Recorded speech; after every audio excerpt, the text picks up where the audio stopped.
Assalamualaikum warahmatullahi wabarakatuh. Waalaikumsalam warahmatullahi wabarakatuh. Ibu-ibu tercinta, bapak-bapak, Pak Munadi, Pak Munadi ya, betul ya? Pak Munadi Amali sama yang dua kali tidak muncul dalam Asmaul Husna. Bapak-bapak yang lain yang kami cintai, Bapak Bikti, Bapak apa?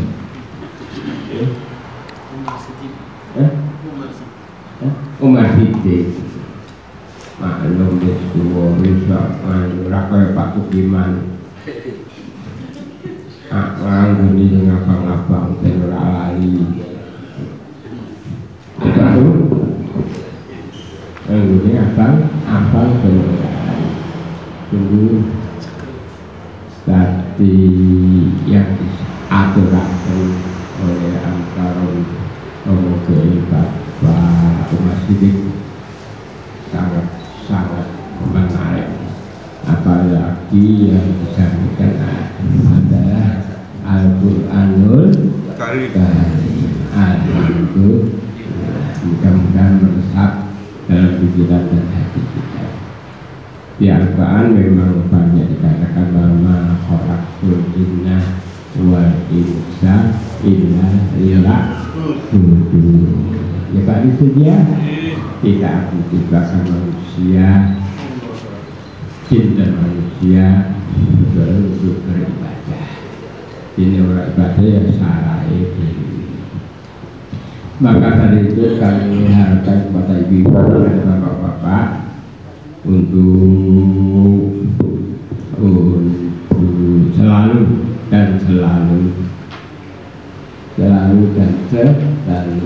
hati kita ditokol.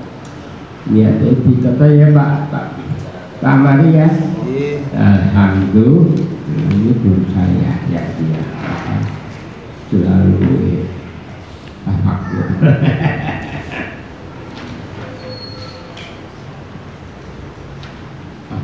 Kok lari ya? Tafakur. Oh. Ini Pak Munadi Amari tafakur. Alhamdulillah. Terus apa nih? Assalamualaikum warahmatullahi wabarakatuh. Bismillahirrahmanirrahim. Assalamualaikum warahmatullahi wabarakatuh. Terkait dengan kesabaran, ini kadang-kadang seseorang apabila memiliki status sosial tinggi, misalnya sebagai orang yang kaya raya, kemudian orang yang berilmu tinggi termasuk ulama-ulama, terus kemudian orang yang cantik, ganteng, yang sesuatu yang melebihkan dirinya dari orang lain, termasuk mendapat jabatan dan lain-lain. Ini kan kadang-kadang diuji bagaimana agar tidak menjadikan sesuatu yang diberikan Allah itu menjadikan dia tinggi hati, ya sombong. Nah, ini kan sebuah kesabaran juga. Nah, bagaimana mengaplikasikan supaya kehebatan atau hal-hal yang diberikan Allah itu tidak menjadikan seorang itu gampangnya dangak lah terhadap orang-orang di bawahnya, tetap bersikap baik. Nah, bagaimana mengaplikasikan kesabaran dalam memiliki kelebihan yang diberikan oleh Allah. Terima kasih. Wassalamualaikum warahmatullahi wabarakatuh. Alhamdulillahirrabbilalamin. Tafsir ayat 155. Tafsir kami akan menguji kalian dengan sedikit rasa takut, lapar, menepisnya harta, baik karena sulitnya mendapatkan atau hilangnya ia, dan ujian pada jiwa berupa kematian dan musyahadah di jalan Allah, menepis buah-buahan korma seperti korma, anggur dan biji-bijian lainnya, minimnya hasil semua itu kerusakannya. Nah, ayat ini dalam secara logika itu kita akhirnya mempunyai pemikiran, ini saya berusaha untuk menabung agar tidak hilang atau tidak berkurangnya harta benda ini.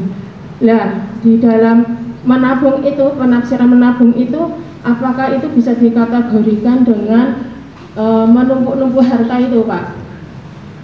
Sedangkan suatu hadis pun juga menjelaskan juga kalau harta itu tidak dibelanjakan ke jalan Allah, itu juga akan berkurang, entah itu untuk berobat sakit, terus hilangnya itu entah itu yang merasakan hasilnya itu orang lain.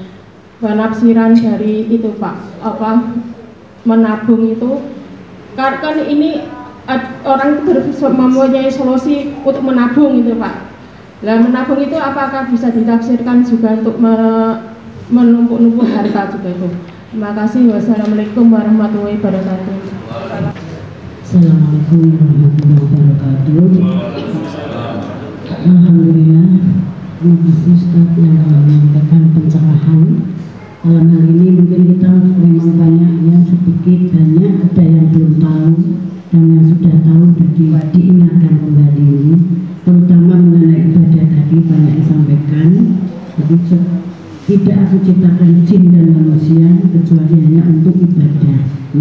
Wa khalaqtul jinna wal insa illa liya'budun. Ini. Jadi untuk ibu-ibu itu kadang-kadang pekerjaan rumah tangga itu kan melelahkan. Kadang-kadang itu sendiri. Nah ini kesel kita itu ya gawe rampung tugas banyak di depan menumpuk ini. Jadi kita banyak istighfar untuk menguatkan ini adalah ibadah, karena pahala dari seorang wanita berumah tangga banyak diraih di rumah tangganya. Kamu tidur berdoa, sholat, zikir, baca Quran, terus ke dapur, terus Bismillah, ibadah buat minuman, makanan, menyajikan makanan, dan itu kita niatkan ibadah. Kalau tidak kita niatkan ibadah ini sangat di sini menggersah Rasulullah untuk susah ini. Kita Bismillah nih, Bismillah ya Allah, paling kuat la haula wala quwata illa billah ini. Pertama, jadi kita harus benar-benar paham bahwa semua yang kita lakukan itu harus mempunyai nilai ibadahnya. Dan yang kedua mengenai tadi disampaikan kehidupan di alam barzah, memang ya benar karena walaupun saya belum tahu Al-Qur'annya ayatnya belum ketemu, cuma sudah sering mendengar dan kita cocokkan dengan kehidupan kita. Kadang-kadang kita itu habis tahajud, hajat tidur lagi itu ngeleng-ngeleng, ya Allah mungkin kok ngeleng. Kemudian datang petunjuk dalam mimpi, dengan itu. Mimpi ada yang dituntun, ada yang itu karena khayalan, ada yang godaan setan. Nah ini contoh pertama yang saya alami.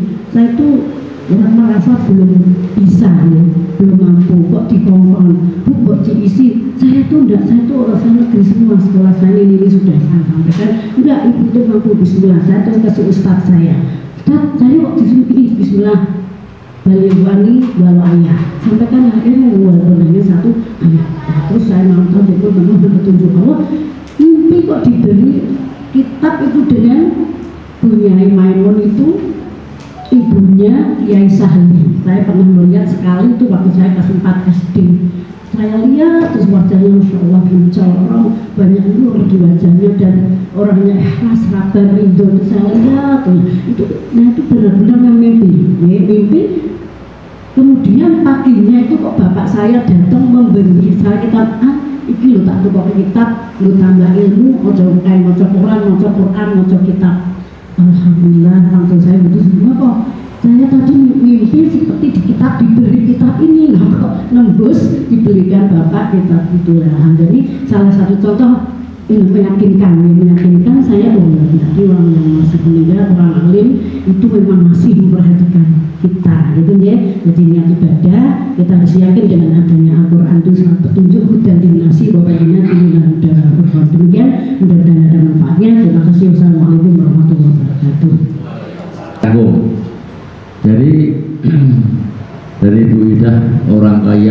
nanti orang nganggrang itu bagaimana aplikasikan agar sadar bahwa itu semua pemberian dari Allah. Sebetulnya secara hakiki Ibu ya, hidup ini hanya dua pilihan, baik di dunia dimensinya dan juga nanti di akhirat dimensinya cuma dua, nggak ada tiga ya. Surahnya Bismillahirrahmanirrahim. Allazi khalaqal mauta wal hayata liyabluwakum ahsanu amalan. Apa itu? Surat apa itu? Al-Ruh ya. Jadi sebenarnya orang hidup itu diuji untuk mati, dan hidup matinya itu diuji dengan amal. Amal yang baik berarti suka ngaji seperti ini, sholat berjamaah rajin ya, zakat, infak, sedekah, wakaf, apa macam. Tapi amal yang buruk, amal yang tidak pernah berzikir pada Allah, tidak pernah zakat, infak, sedekah, wakaf, tidak pernah ya. Diajak ngaji ngantuk, malas, boleh turu ya. Boleh betulkan semuanya. Ini berarti amal buruk ya. Jadi orang ganteng, orang kaya, Allah nggak perlu pikirkan itu ya. Allah nggak pikirkan semua itu, harta, pendidikan, melimpah, macam-macam. Allah nggak pikirkan itu. Karena semua ujian, harta ya ujian, miskin ya ujian, ya sehat ya ujian, semuanya ujian. Nah kita mampu nggak mempertahankan dengan apa yang Allah berikan tadi itu? Maka makna syukur, pahami siapa yang memberi, ingat-ingat sang pemberi, dan juga terima kasih, bersyukur, jangan ingkar. Ya, fatkurnya tubuh, waskuri walatakfurun. Ini intinya ini. Jadi silahkan mau kaya, silahkan mau cantik, silahkan jabatan tinggi, macam-macam, tapi semua dapat jawaban. Pilihan hanya dua, surga apa neraka, itu saja, nggak ada yang lainnya. Kalau bisa mengaplikasikan agama dengan baik, mendengar pengajian, sholat baik, maka ya surga. Ya, gantengnya nggak ada gunanya, kayanya nggak ada gunanya. Ya, semua hanya amal yang dibutuhkan dalam hidup ini. Ya. Itu ya. Kemudian yang dari tadi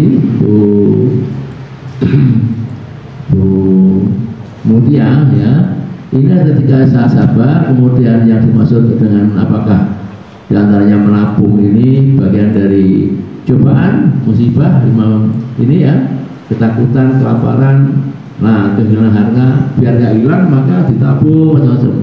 Sebenarnya harta itu yang paling enak apa toh? Berlebihan juga susah, betul nggak? Kekurangan juga susah. Paling enak gimana? Sedang pas-pasan. Qanaah, berapa? Qanaah cukup, berkah. Qanaah itu cukup dan berkah, ya. Gaji pas-pasan. Tapi karena kita harus selalu bersyukur dengan zakat, infak, sedekah, ya, nilai cukup enggak? Cukup apa cukup? Mau nyulatkan anak cukup, mau nikahkan anaknya cukup, mau pergi umrah cukup. Orang saya pengen beli mobil mewah, itu namanya bukan untuk sarana ibadah itu kan. Itu orang yang mungkin berlebihan harta. Oleh itu ya Bu Mutia, menabung silahkan ya. Menabung zaman kuno lebih naik kasur ya. Kan? Ada kemarin di media sosial itu ibu-ibu itu bisa umroh, bisa haji karena dari mulai 5.000, 2.000, 10.000 itu dikenal-kenal mengenai gede, mengenai kasur, sampai dia bingung tempatnya di mana ya, saya banyak. Ternyata itu cukup untuk bergaji, bayangkan coba. Di rumahnya itu semua ada uang, nggak ditabung di bank, tapi di sela-sela lemari, pintu, di bawah karpet mana. Ibu itu, ayo media sosial maksud itu ya, baca ya ibu ya, media sosial. Jadi nabung di bank kena riba, ya, takut riba. Jadi sudah tidak perlu rumah gitu ya. Jadi itu bukan menubuhatan namanya menabung, tapi dengan cara yang baiknya, yang halal dan toyib ya, ya Pak Toyib ya. Pak Toyib punya tabungan ya. Gitu ya Bu ya. Matur Bu, saya tambahnya tadi itu kita saling mengingatkan untuk apa yang baik ya.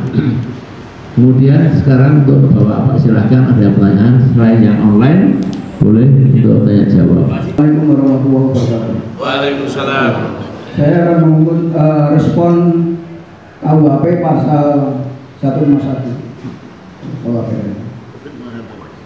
Saya ke Jogja. Saya melihat di Parangkusumo itu ada labuan, ada sedekah laut, ada pengorbanan ke Nyi Roro Kidul. Saya bertanya, saya ketiga di Parangkusumo itu ada sedekah laut, ada labuan, ada pengorbanan, ada kurban katanya. Sedekah laut. Ya, ke laut itu. Pertanyaannya adalah itu dilakukan oleh orang-orang Islam di sana. Ya. Kalau saya di sana, saya termasuk jamaah itu atau tidak? Karena ini hukum publik atau hukum individual. Ayat 51 itu. Ayat 51. Jadi dia masuk PBC atau tidak? Saya datang di sana, ini tidak benar. Maka saya diusir. Kamu Wahabi ya, datang ke sini. Ini bukan syariah, tapi ini adalah akidah yang diyakini oleh orang-orang Jogja sana. Satu. Yang kedua adalah ayat 154. Saya datang di Madura di Kiai Toha Khalil yang muda. Dan langsung saya lihat di makamnya Mbah Khalil. Makam Mbah Khalil itu dekat dengan masjidnya di Bangkalan sana. Saya datang di sana. Masjidnya sepi, orangnya ramai berdoa di makam Mbah Khalil seperti pasar malam. Saya tanya kepada itu orang-orang Islam yang kebetulan itu orangnya pintar itu. Ini musyrik itu saya katakan. Saya juga dosa itu. Kamu Wahabi ya, jangan di sini gitu. Saya lihat dia mengatakan ada ayat dalam Al-Quran 154 itu. Orang-orang soleh, orang-orang yang syahid, orang-orang yang itu masih hidup di dalam kubur. Karena hidup itu maka mereka masih dimintai pertolongan wasilah. Itu berlaku di Madura yang ramainya bukan main. Dan itu juga berlaku di Kadilan. Saya datang ke sana. Itu berlaku di Sunan Kudus. Ketika tenggelam, kuburannya kok tidak bisa membebaskan diri dari ketenggalaman. Itu berlaku juga di Muria, di Sunan Muria. Ramainya bukan main. Pertanyaannya adalah ayat ini sebenarnya bagaimana? Kehidupan mereka dalam kubur, hidup yang masih hidup masih digunakan wasilah atau tidak, atau hidup yang bagaimana? Orang-orang meyakini bahwa mereka masih bisa digunakan untuk wasilah permintaan kepada Allah. Mohon pencerahan. Terima kasih.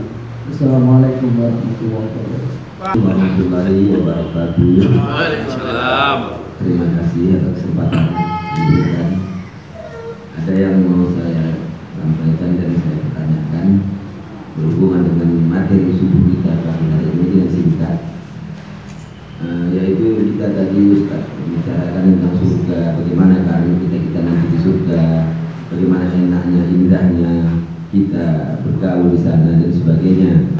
Nah, mengingat kembali ke dunia, khususnya di negara kita ini. Nah, kalau kita lihat banyak aliran-aliran yang mengatakan mereka juga, contohnya langsung aja Islam Nusantara. Nah, di dunia ini kalau kita lihat tidak ada organisasi yang menyatakan organisasi itu langsung menyebut Islam Nusantara. Kalau organisasi kan banyak, ada Muhammadiyah, ada NU dan seterusnya, ada Persis dan seterusnya. Nah, kalau Islam Nusantara itu kan sudah mengklaim bahwa mereka punya agama baru. Nah, makanya orang boleh percaya boleh tidak. Faktanya memang mereka sudah membuktikan itu. Mereka berselawat untuk orang-orang mereka kagumi. Sementara Islam rahmatan lil alamin tidak mengenal itu. Kita hanya mengenal selawat kepada Rasulullah. Allahumma sholli ala sayyidina Muhammad. Bukan yang lain kepada manusia yang lain. Nah ini kan nyata bahwa mereka sudah menyatakan agama baru. Nah maksud saya tadi di sini bertanya, ini secara langsung sadar atau tidak memang generasi kita kurang peduli. Tapi serangan mereka itu mengajak kepada Islam Nusantara itu luar biasa melalui medsos dan sebagainya. Nah bagaimana pandangan menurut Ustaz? Ini fenomena fakta ini untuk kita, untuk bangsa Indonesia, untuk anak-anak generasi kita. Terima kasih Ustaz. Assalamualaikum warahmatullahi wabarakatuh. Waalaikumsalam. Assalamualaikum warahmatullahi wabarakatuh. Waalaikumsalam. Saya ingin menambahkan aja Pak mengenai fenomena tadi Pak, ujian terhadap harta benda bagi orang kapitalis itu. Saya barusan membaca ya, orang-orang yang kaya sekali, kaya mendadak Pak, karena mereka itu adalah pendiri dari setiap startup. Karena begitu startup ini memasyarakat atau sudah dipakai oleh banyak orang, itu kekayaannya langsung mendadak, miliaran triliunan, bahkan ribuan triliun. Baru saya membaca kemarin, saya heran juga. Ternyata orang-orang itu kehilangan makna hidupnya Pak. Jadi kalau kita sebatas memikirkan dunia, karena orang kapitalis ini kan sebatas memikirkan kehidupan di dunia saja. Beda dengan orang muslim, orang mukmin, bahwa di dalam di kehidupan ini tidak hanya dunia, tapi juga ada kehidupan di akhirat. Sehingga kalau misalnya kita berharta benda, berharta banyak, pasti kita akan alokasikan untuk masa depan kita di akhirat, sehingga tidak merasa kehilangan makna hidupnya. Ini betul-betul dialami, saya juga heran. Ternyata buat orang miskin kaya itu kan sesuatu yang diimpikan gitu. Impi itu kan bisa jadi nyata, bisa jadi enggak ya, namanya impian. Tapi ternyata buat orang yang sudah mewujudkan impiannya itu, justru malah kehilangan makna hidupnya. Ini cerita tentang dunia aja Pak. Artinya kita kan selama ini banyak bergaul dengan juga orang-orang muslim, orang-orang kapitalis, orang-orang yang tidak percaya dengan kehidupan akhirat. Nah makanya jangan kita sebagai orang muslim jangan kalau melihat kehidupan dunia itu jangan sampai melenakan kita untuk lupa mengenai kehidupan akhirat. Kan ayatnya sudah jelas. Makanya buat orang muslim itu pegangan Al-Quran itu penting. Penting artinya kita tidak akan terombang-ambing dengan situasi dunia mau jungkir balik. Kita tetap bahwa pada akhirnya kita akan kembali kepada Allah. Pada akhirnya adalah surga yang kita harapkan. Pada akhirnya adalah ridho Allah yang kita harapkan. Jadi ini kadang-kadang kita sudah berpikir duniawi, terlalu kebendaan, materialistis. Jadi menganggap kalau sudah punya uang 1000 triliun itu bakal enak. Memang ya dunianya enak, mau apa saja bisa. Tapi tadi akhirnya ternyata maknanya hilang gitu. Kalau hanya dunia ini saja. Beda dengan kalau kita berpikir akhirat. Gitu. Mungkin itu sedikit pencerahan. Kebetulan saya baru membaca, saya juga heran kok bisa ya ternyata orang-orang yang kaya itu malah kehilangan makna hidupnya. Terima kasih. Assalamualaikum warahmatullahi wabarakatuh. Waalaikumsalam. Nasofa wal marwata min sa'airillah al-ayat, bahwa ibadah ini adalah meniru atau menghayati daripada saat Nabi Ismail ditinggal oleh Nabi Ibrahim. Saat itu pula saat melaksanakan ibadah haji kita yakin bahwa saat itu sudah bersih daripada dosa. Sebagaimana kita puasa Arafah itu bersih daripada dosa kecil selama 1 tahun sebelumnya dan 1 tahun yang akan datang. Yang kami tanyakan begini Pak, keyakinan bahwa bersih dosa, apakah bisa saat itu berdoa untuk dimatikan di saat haji? Intinya di situ. Karena saat itu kan sudah betul-betul bersih. Bagikan bayi meninggal, bagikan tanpa hisab. Terima kasih. Wassalamualaikum warahmatullahi wabarakatuh. Cukup saja. Baik, yang online ada pertanyaan Pak? Online? Halo, yang online mana? Ada pertanyaan? Nggak ada ya? Saya rangkum ya untuk jawabannya ini. Untuk Pak Yaitu Iman, saya ini asli Jogja dan saya juga salah satu keturunan dari Habib keempat. Jadi saya paham sekali masalah sedekah laut, sedekah bumi, macam-macam itu.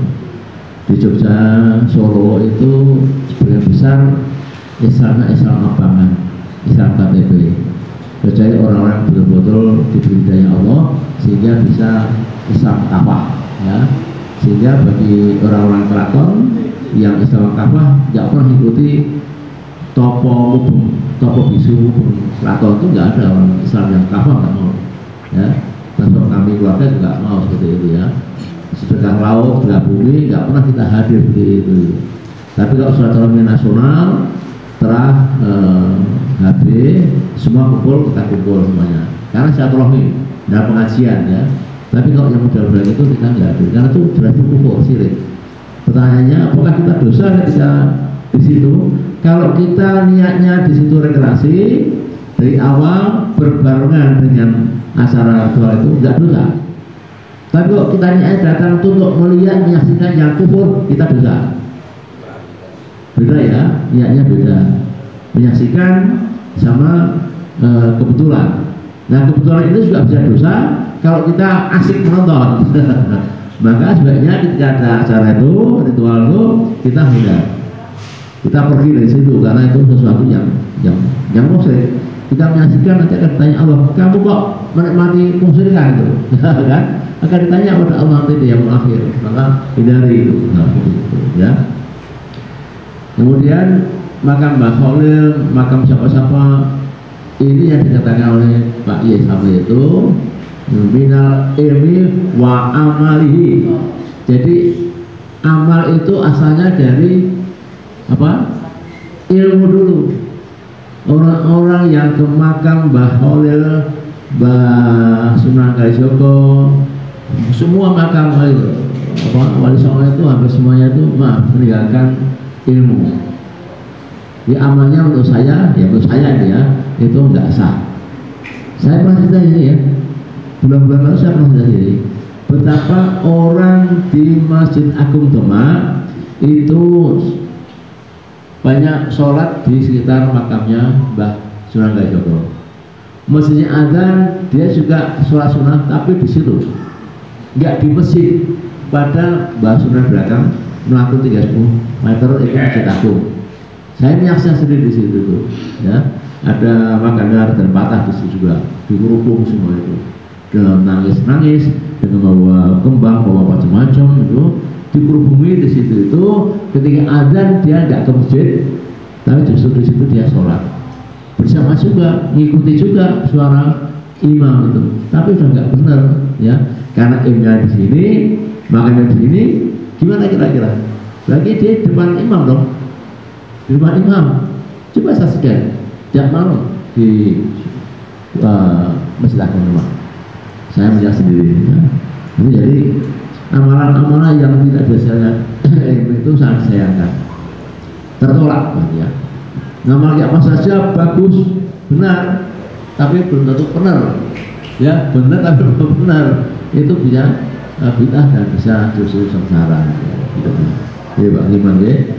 Kemudian banyak aliran Pak Thoyib pernah kita bahas di sini, Pak Thoyib, ya. Pak Thoyib,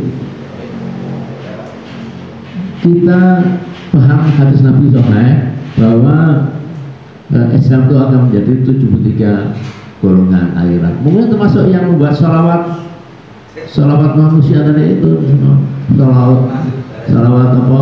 Maaf ya, kata sholawat JKW, sholawat Yakut. Ini yang ngawur banget itu, ya. Itu yang amal tanpa ilmu, ya. Kita harus konsisten bahwa amal itu dinilai karena ilmunya benar, ya. Jangan terus keterlaluan itu, ya. Itu nggak benar. Ujian terhadap harta kapitalis, kalau kita bicara masalah kapitalis banyaknya. Saat ini tuh yang lebih kental di atasnya kapitalisme atau liberalisasi. Dengan globalisasi ini ekonomi liberalisasi. Artinya kalau liberalisasi itu dia nyaplok, dia makanya lemah, ya makanya lemah. Di mana sekitar kita ini ekonomi kita ini udah caplok, ya. Maaf ya, lewat Indomaret, lewat Alfamart, lewat Superindo, ini semua nyaplok. Coba kita lihat apakah pakal Pak yang kios-kios muslim itu nggak laku karena nggak lengkap, di sana nggak ada, karena ada Kaduarso, ya. Otomatis kita mau ke Alfa, Superindo gitu yang gampang dicari dan masih fresh, ada tulisannya masih update gitu kan. Itu juga kesalahan kita semuanya umat Islam ini, ya. Yaitu yang lagi bahwa benar Pak Nur, kita mencari ridho Allah saja. Kita kaya yang karena Allah ridho. Kita miskin yang Allah ridho, ya. Karena secara orang miskin dan orang kaya di akhirat itu 50.000 tahun. Ayo bayangkan berapa tahun? 50 tahun. Orang miskin dulu habis, baru orang kaya 50.000 tahun jaraknya. Ya, pertanyaan saya itu hisabnya, ya, itu soal hatinya, ya. Ujian harta ibadah meniru Ibrahim, ya, betul.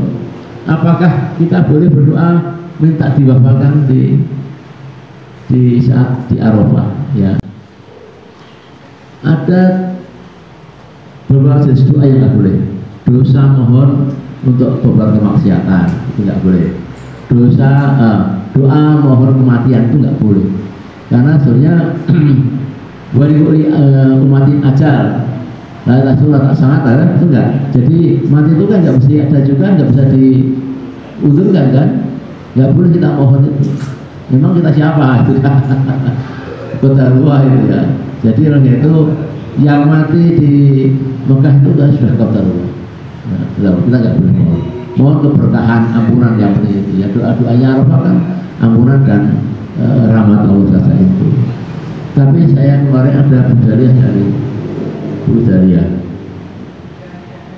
Budariah jamaah kita itu oleh tim medis haji waktu haji kemarin, Pak Dalia, Pak Mul itu maaf sudah dinyatakan meninggal oleh tim medisnya, ya. Ceritanya begitu. Budaya itu menangis pada Allah, ya Allah, semoga suami itu meninggalnya di Umara saja.